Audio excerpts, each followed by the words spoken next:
हमारे उछल पड़े हैं आदरा दशकाने को उमड़ पड़ी दशमे ज्वाला दमकल सुरशाने को मैं पुरुषे धारू चरण धरा पर रण तांडव दिखलाने को हे राम साधना छोड़ चलो करना है जब का शेष काम। ये राम राम तो पर बैठे बस वाकी पन्ना परशुराम किसकी अलका में लगी आग कौन रहा लगातार कौन लाल भैया ने जन्मा जिसने भय आया अंधकार बस वहां पर बैंक रहते कैसा छाया भीषण अंधकार अरे क्षणिक समाधिस्थ होता हो और देखूंगा मेरी शिवायक समाधि भंग होने का क्या कारण है कबरदेव। अरे प्रत्याशित महान आश्चर्य रजकों का खंडन हो चुका चम चम चमाक चम चपला से चमक चंद्रहास इसके बीच में कुआसा छिप जाता था और छिप जाते थे छत पर क्षत्रियों का दिल हिल जाता था जीवित है अभी दरा के बीच में मयंक जिसे देख दिग्गजों का दिल हिल जाता था। अश्वम देवियों अश्वम की रक्षा करना वन देवताओं समस्त बल की रक्षा करना परशुराम का महा ऐतिहासिक अभियान मिथिला प्रांगण को हर हर महादेव हम विश्वनाथ वंदे मातरम वंदे धेनुमत देहि अवसर सुन से वनानु भंगा आयु रघुकुल कमल पतंगा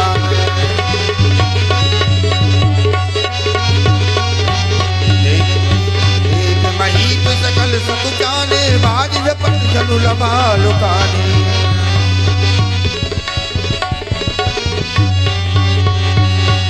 देखत रघुपति वेश कराला उठे सकल भय विकल भुवाला पितु समेत कही कही निज नामा लगे करन सब दंड प्रणामा जनक बहो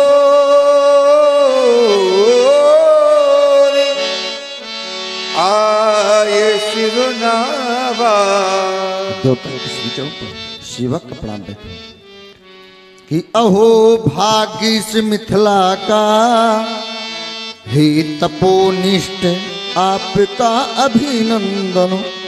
और मैं ही नहीं देता यह कृत कृत्य हुई मेरी मिथिला समाज कर रहा जनक है पद बंदन।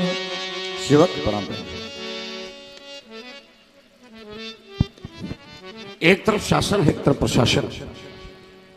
जब कोई व्यक्ति किसी को प्रणाम करता है सीरत ध्वज तो बार बार साष्टांग दंडवत करे तो जिसे प्रणाम किया जाता है वह व्यक्ति उसे उठाकर के गले से लगा लेता है। ये हमारे यहाँ की परंपरा है नैतिकता है दिव्यता है और भाव पक्ष है। और जब व्यक्ति जितना झुकना सीख जाता है वही व्यक्ति उतना ही बड़ा बन जाता है। मैं विचार करता हूँ उस समय की ओर तो एक समय वो होता था जब लोगों के मकान बहुत छोटे होते थे परंतु रहने वाला व्यक्ति बहुत बड़ा होता था। लोगों के वस्त्र बड़े मैले कुचैले हुआ करते थे परंतु पहनने वाला बड़ा साफ सुथरा हुआ करता था। और प्रत्येक व्यक्ति के मुख में पान का बीला तो रचा हुआ नहीं दिखाई पड़ता था शीरत ध्वज परंतु पेट बड़ा मजबूत और निर्मल हुआ करता था। लेकिन समय बदल गया है। अरे दुर्भाग्य समय बदला देश बदला पाश्चात्य सभ्यता ने हमारी सनातन संस्कृति का दमन कर दिया तो फिर व्यक्ति भी बदल गया। लोगों के मकान तो बहुत बड़े हो गए परंतु रहने वाला व्यक्ति बड़ा छोटा हो गया बड़ा बौना हो गया या यूं कहा जाए निस्संदेह पूर्वक नीच निकृष्ट प्रवृत्ति वाला हो गया। और लोगों के वस्त्र तो बड़े चमक चमक चमकीले दिखाई पड़ते हैं परंतु पहनने वाला बड़ा गंदा हो गया। इसलिए हमारे देश की दुर्दशा हो गई। योगिनाम जनका की विहाय से अष्टांग योगी सीरत ध्वज जन नाम ज्ञान का कानम कर्म का जो ज्ञान और कर्म में एकात्मकता रखता हो मनुष्य का नाम है जनक। जन नाम प्रजा का नाम पुत्र का जो अपनी प्रजा को पुत्र की तरह पालित करता हो मनुष्य का नाम है जनक।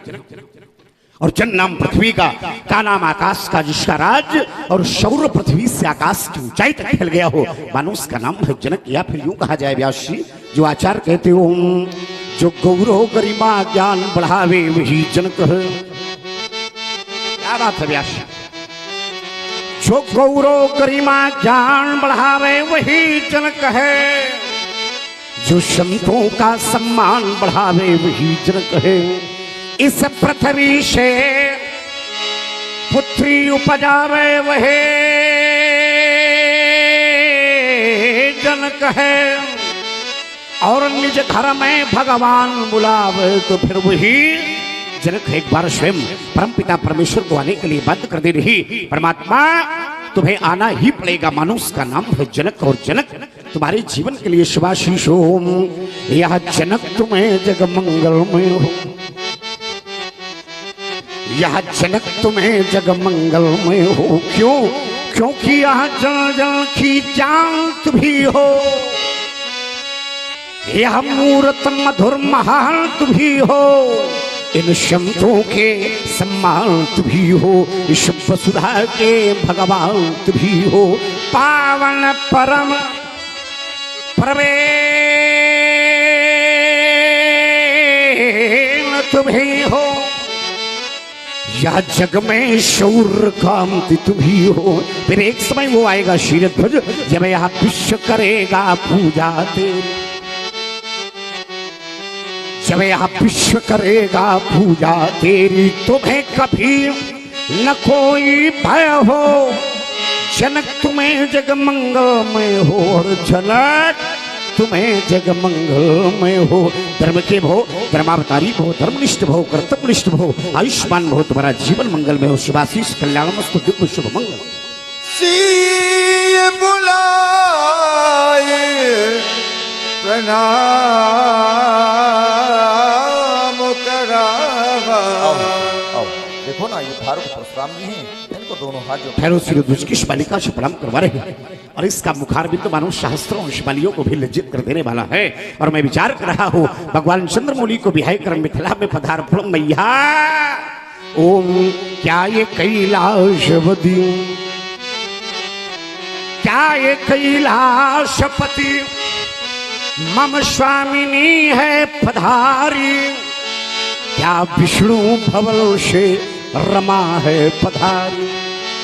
ऋषि की छटा इंदु पे राजती है, और ऋषि की प्रकृति वह रमा साजती है। तो फिर बताओ बताओ, यह बताओ बताओ, ये किसकी लले है। यह शरद चंद्र की चांदनी राजती है। मैं जानना चाहता हूं बालिका का संपूर्ण वृत्तांत और संपूर्ण परिचय, लेकिन सूक्ष्म में, अति सूक्ष्म। हाँ, अवगत करो। यह बालिका आत्मजा नहीं, अपितु आत्मजा है, लौकिक ने अलौकिक कन्या है। और इस बालिका के विषय में आप जानना चाहते हैं। मेरे राज्य में 2 का दुकाल पड़ा,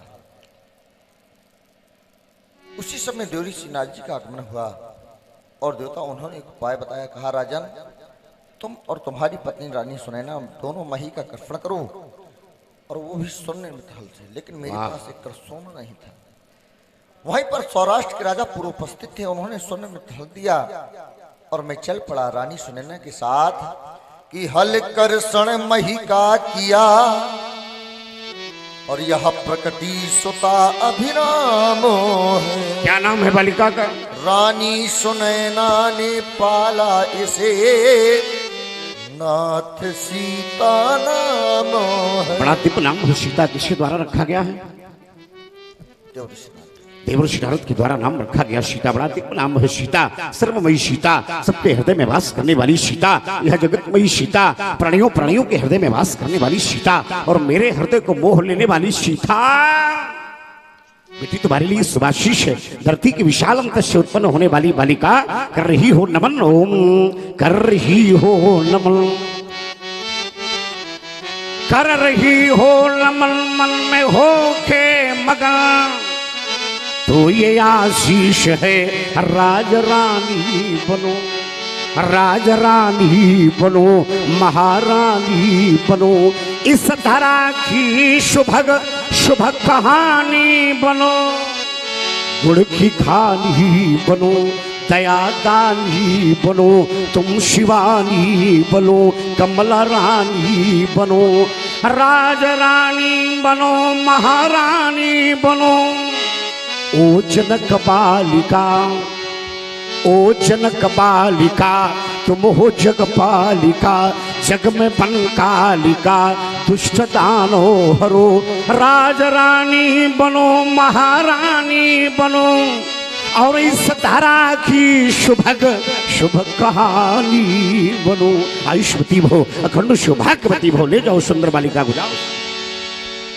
आशीष दीन सखी हंसानी, निज समाज ले गई सयानी। विश्वामित्र मिले